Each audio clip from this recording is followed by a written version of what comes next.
Unfortunately, we will have to cut nearly 20% of our workforce, nearly equal to the amount of aeroplanes we are never going to fly again over the next 3 years. It's a very hard decision because, we built this very strong team.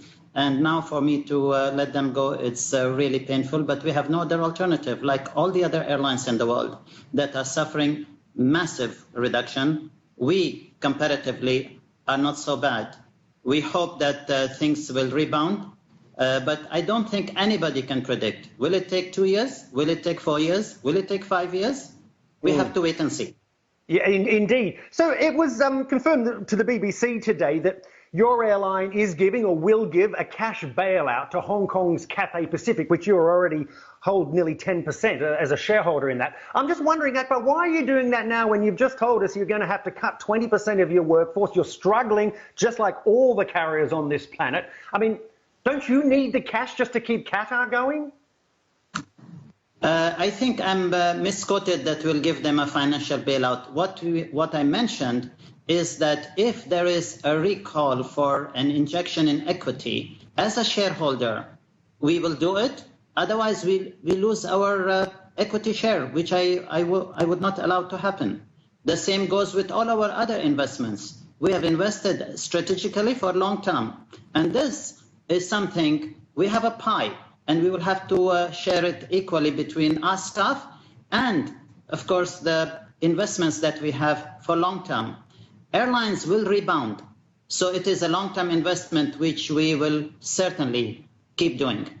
Okay, and this week, Qatar announced that you're giving away 100,000 free tickets to medical and healthcare workers around the world as a big thank you to them. That's a lovely gesture. But Akbar, I'm just wondering, do you think passengers will feel confident to get back on board at least this year, given that social distancing is next to impossible once you're on board? It's all about trying to rebuild, I guess, the passenger confidence, isn't it?